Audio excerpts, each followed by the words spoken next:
Yes, welcome along. It is Jess is at here. Welcome to the Record Club, brought to you by Record Store Day, the official charts, and National Album Day, proudly in association with Bowers and Wilkins. On the way for you, we are very excited to say that our guest this evening is Alfie Templeman. He's going to be talking all about his brand new album, Radiosoul. If you're new here, we're going to be spending the next half an hour or so talking to Alfie about the brilliant new record, and then we're going to be putting forward some of your questions about the album for him to answer. So if you want to get involved, drop your questions in the comments section below, and I'm going to be asking a selection of them in the second half of our chat. One lucky person is also going to be randomly selected to win a pair of Bowers and Wilkins PX7 over-ear noise cancelling headphones, season 2, which is obviously a wicked prize. So make sure to get your questions to us so you don't miss out. If you haven't already got yourself a physical copy, we thoroughly recommend you order one from your local record store once our chat with Alfie is over. But first, let's get straight into this week's Record Club and say big hello to Alfie Templeman.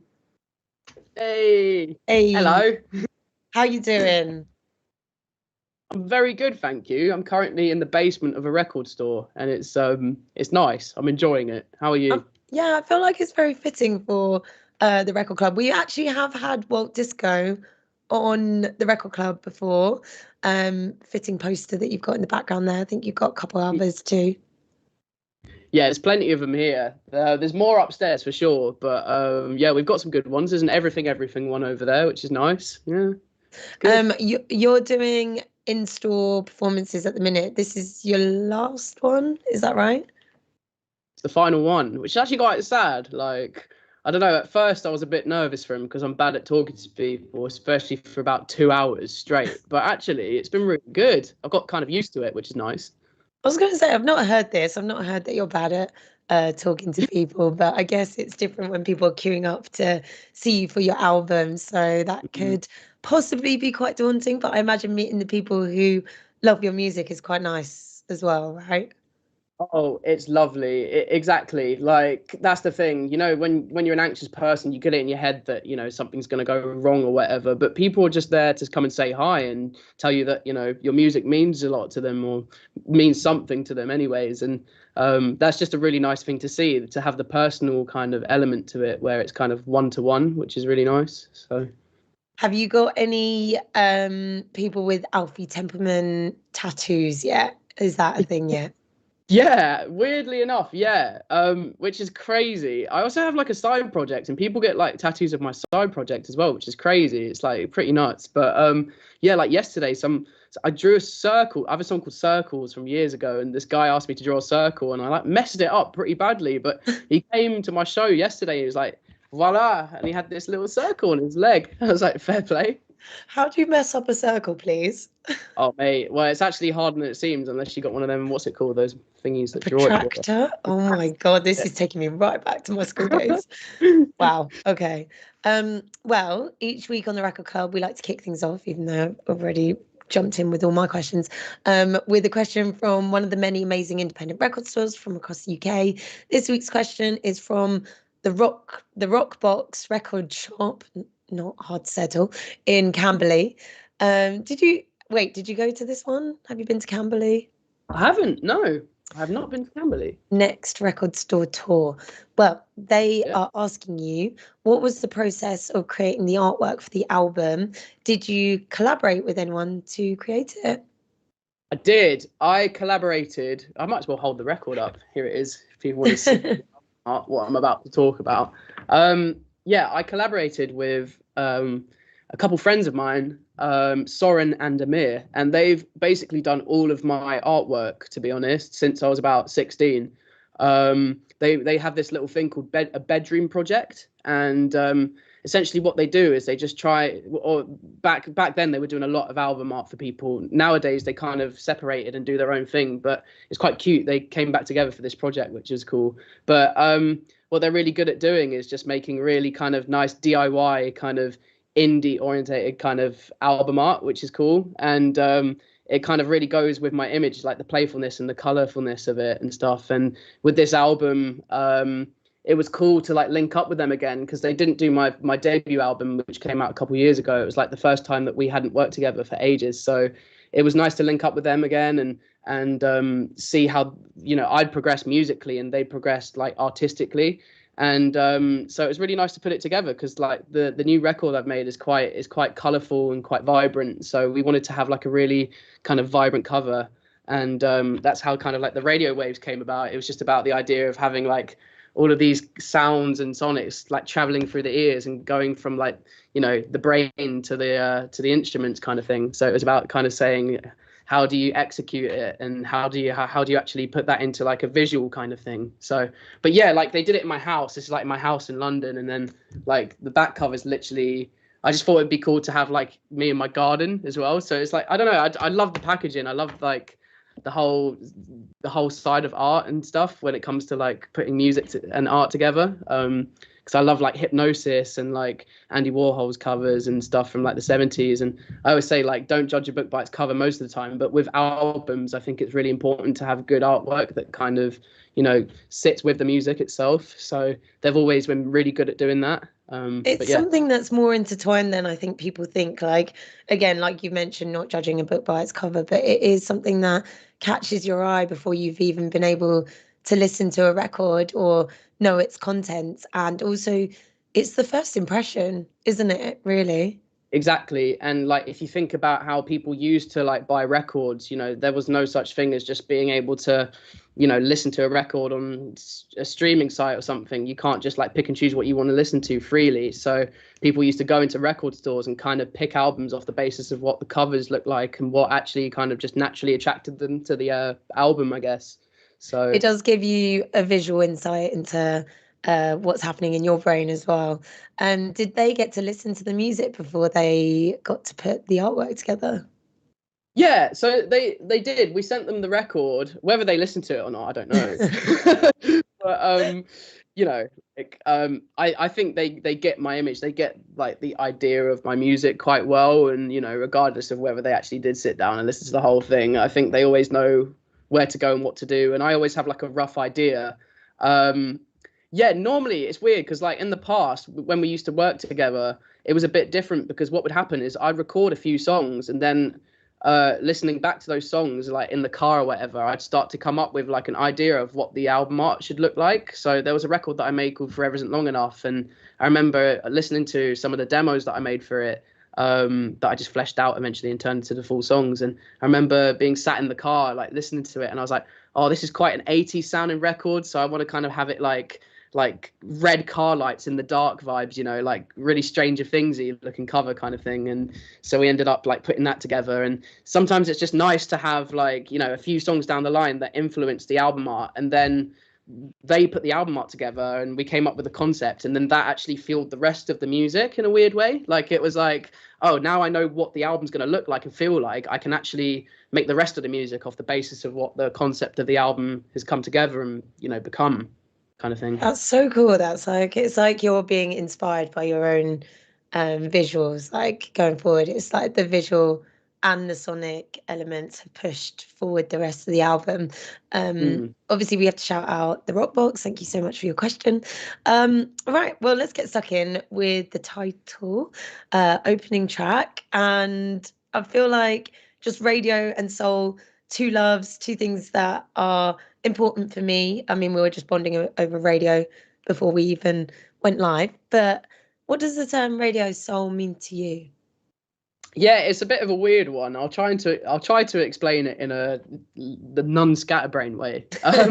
But essentially, the way it came about was because when I was at my like grandparents' house, they used to like constantly have the radio on, and they'd just always be listening to it, or not even listening to it really. Like it was something that just stayed on all day and kind of just, you know, fueled their kind of lifestyle and just way of living, you know, just be sat in the kitchen and they just do their things, like they'd fall asleep to or whatever.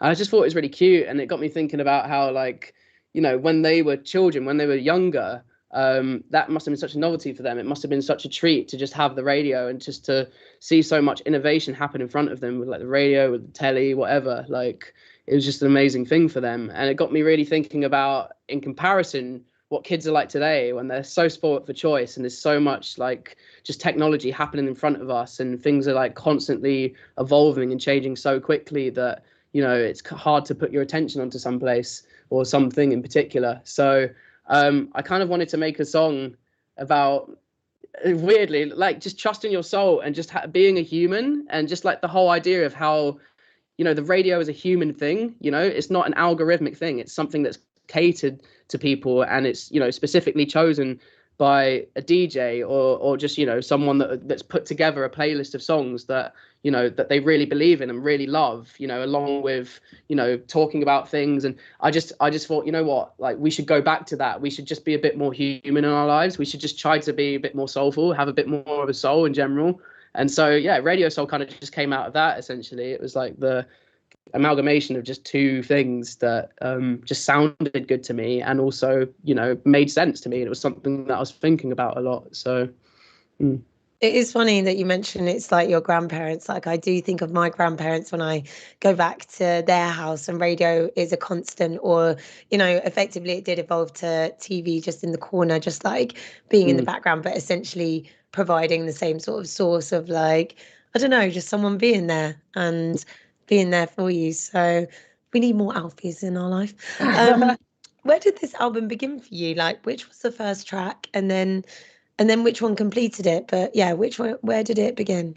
yeah, great question. I really love the fact that the first two songs that were made for the album are the first two songs on the actual record, which is really cool to me, in terms of actually just recording them. But yeah, so the very first song I made for the record was called Eyes Wide Shut, which is track 2 on the record. And it was the first song we released as a single. And I made it back in 2022, kind of in between releasing my first album and going on tour, that kind of period. It was like, yeah, it was kind of after, like, I'd released after I'd recorded a lot of music in the pandemic, and it was one of the first kind of actual sessions that I'd done in person with someone again, with a guy that I work with a lot called Will Bloomfield, and Justin Young from the Vaccines. He helped me out on the song as well. And basically, it was a very new process for me, because especially with the lyrics, because what happened was I was kind of in the midst of releasing my debut album that I recorded in the pandemic. And, you know, it was quite a weird time for me, because lyrically I didn't really know what to sing about on that first album, because I wasn't experiencing too much in my life. Whereas with this record, it was completely different. And Eyes Wide Shut kind of shows that, because the song is it's kind of like a bunch of like notes that I'd written out like every day. It was kind of like morning pages where you're just constantly waking up and writing 10 minutes a day of your thoughts. And I thought, you know what, it'd be really interesting if I just kind of cut them up and turned it into a song kind of thing. So like that's how the song kind of came about, and then that fueled the rest of the writing process in terms of like the lyrics for the album. So yeah, I made that song in 2022, and then Radiosoul came, yeah, literally just after that. And that was in like the summer of 2022. And after I'd made that song, I was like, yeah, it's going to be the album title. Like I knew that was going to be the album title, which kind of goes back to what I was saying about, like, you know, having a couple songs that fuel the rest of the process. So yeah, by then I knew that what was going to happen and what was, you know, what was going on. But then the third song, This Is Just the Beginning, is called, I actually wrote when I was like 14. So that goes back even further, because it's a song that, I don't know, I just had it in my head for so many years and didn't really know what to do with it until I went to like the States to record like some music, because I had like terrible writer's block after like in 2022. And that song kind of just, you know, came back to me, and I reworked it with Oscar Scheller, who's a legend himself. And yeah, it all just came together really. And so it's quite nice to have not just the first two songs on the album being the oldest ones, but the first three in a weird way. Yeah, that's so interesting that well, I mean, you've got so many producers actually on this record, which I think is awesome. I think you were the main producer in your first album, right? Yeah. Yeah, And yeah. then following that, you now have the likes of Oscar Scheller as well, who's a incredible musician himself. I've seen him on so many writing credits for so many other artists. Yeah. And then you've got the likes of Karma Kid too on Switch.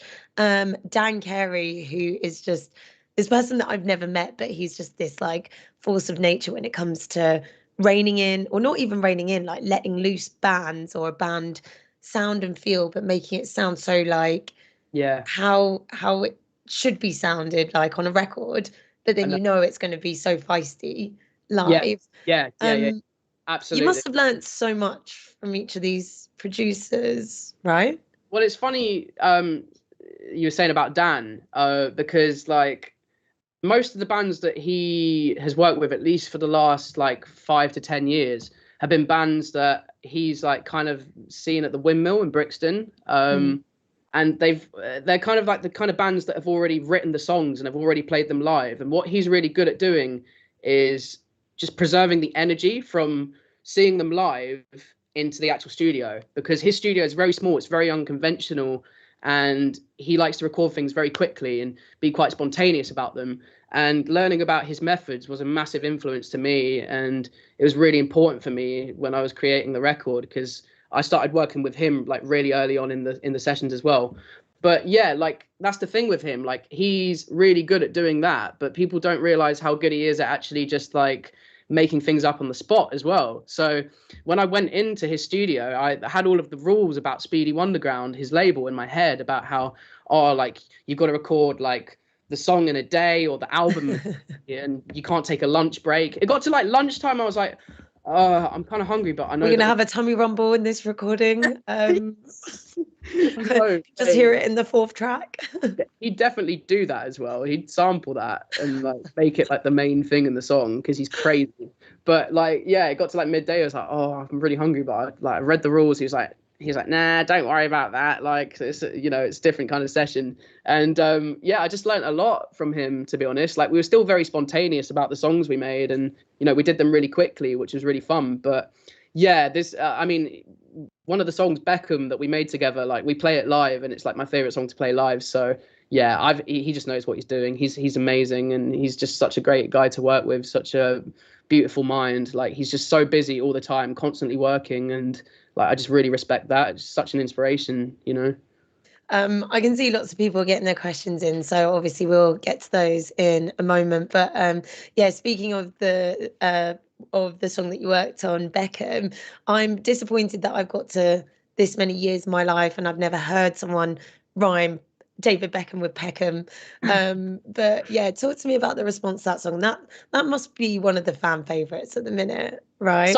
love it and some people hate it. It's quite a divide. Really? Yeah, it's funny. Yeah, I guess because I'm screaming in it, it's like a bit weird.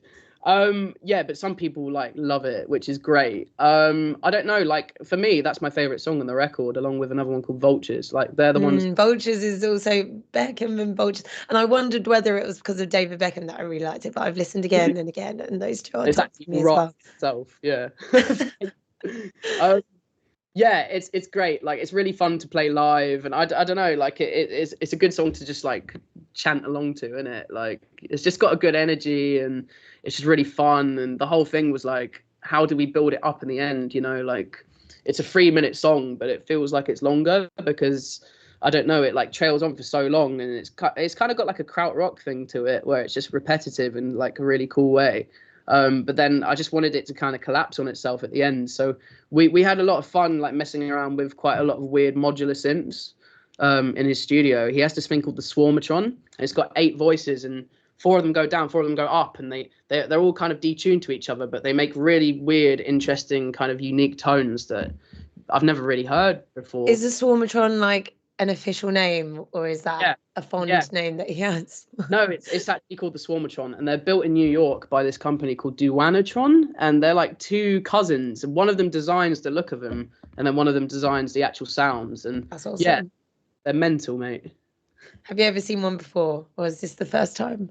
It was the first time. The only other person I know that has one is Trent Reznor from Nine Inch Nails, but they're like hand built and very hard to get. So, and like yeah, he wanted to do something crazy with it, so he had to like ask them to build this like extra little thing for it to like attach to it, and it just looked like a piece of silver that was attached to it. It was like really strange, but really Honestly, cool.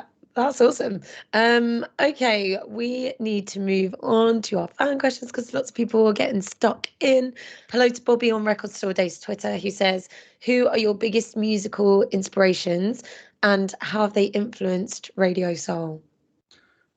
Good question. It's quite a few. I mean, I grew up listening to prog rock, which is weird, because it doesn't really come across in my music that much. But I used to love listening to like Rush and Gong and King Crimson and stuff.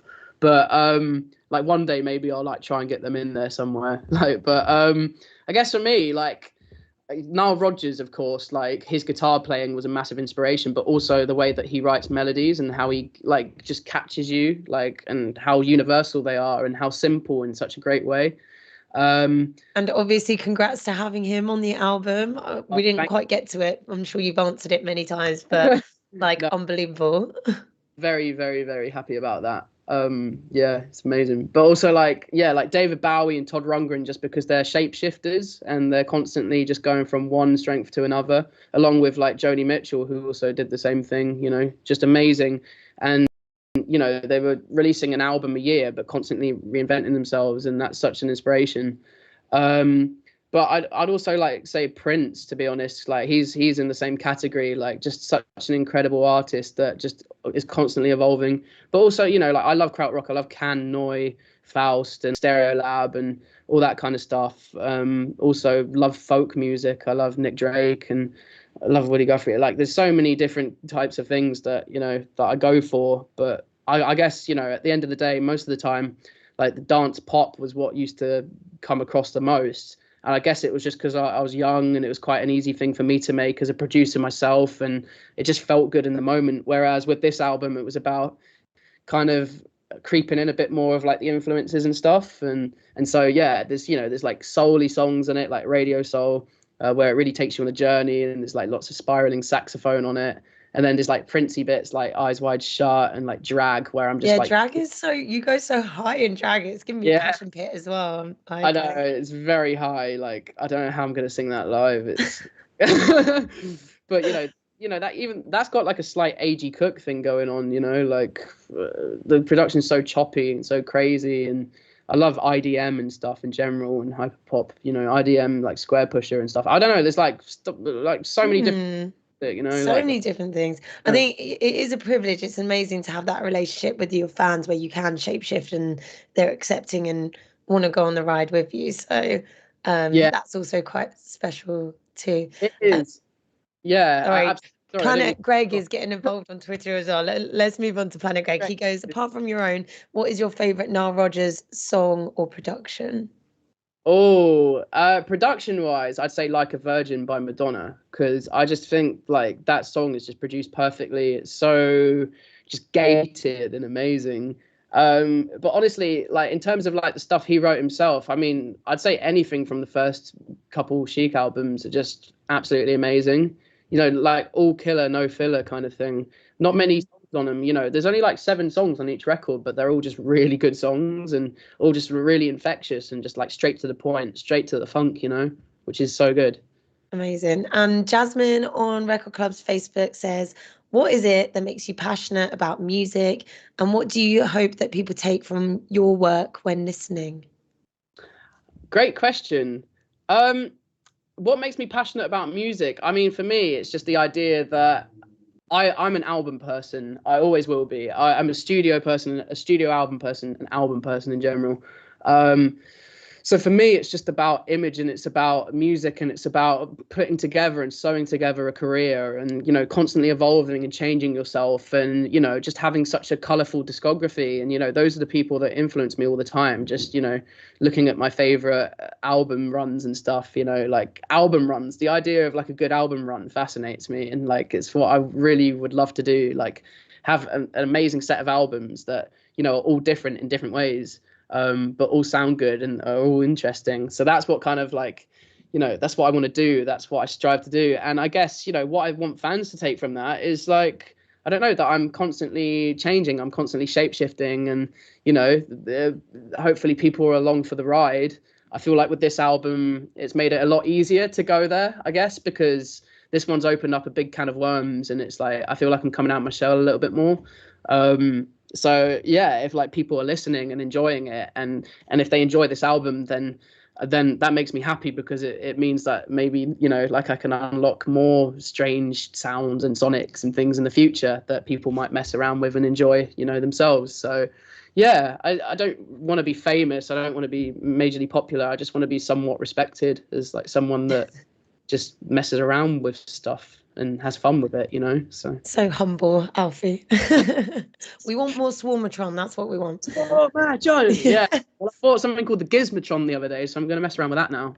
Wow. Okay. Well, keep us updated. Yeah. Mary on Facebook is asking, what is Run to Tomorrow about, and what was the inspiration behind it?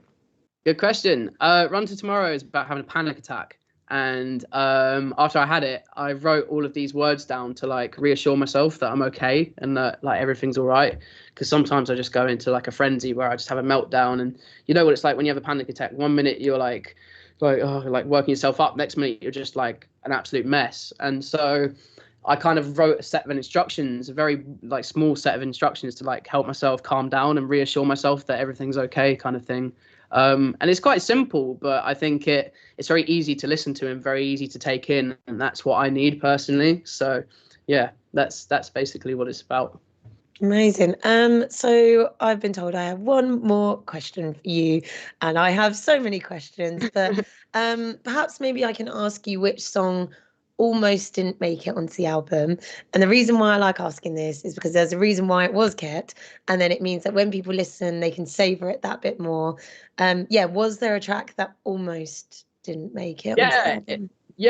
It was almost going to be 10 songs rather than 11, and the song that almost didn't make it because I used to hate it was one called Hello Lonely, which is like probably the biggest song on the album, which is weird. I don't know, like I just had a really hard time with it for a long time, and it didn't click with me after I made it, because I made it so quickly. I was like, oh my God.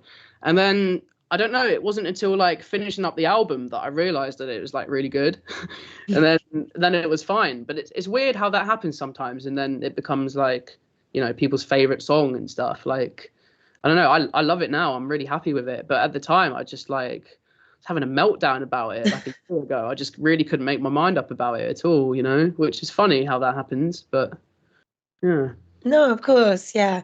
And yeah, obviously you've got one more in-store that you're going to do now, but what's coming next for Alfie Templeman?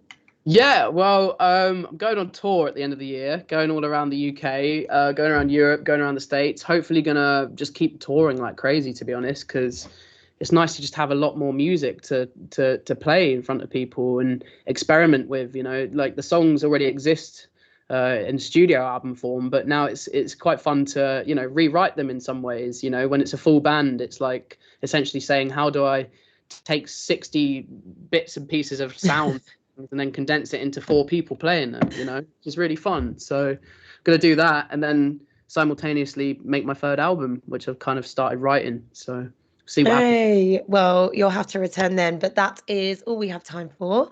Thank you so much, Alfie, for joining us. Obviously, everyone at home, thank you for your questions. Make sure to treat yourself to a physical copy of Radiosoul from your local record stores. Support your local. Also excited to announce before we go that the winner of this week's Bowers and Wilkins wireless headphones prize is Jasmine on the Record Club's Facebook page. Thank you so much. Slide into the Record Club's DMs. We'll get those headphones to you. Obviously, thank you everyone for joining us. All previous episodes and this one are available to watch back. Spotify, YouTube, wherever you like to get your podcasts and streams. I'll see you for the next episode of the Record Club. But Alfie Templeman, thank you so much for joining us. Thank you very much for having me. I've really enjoyed that. And thank you everyone for listening. Thanks for your questions. They were great.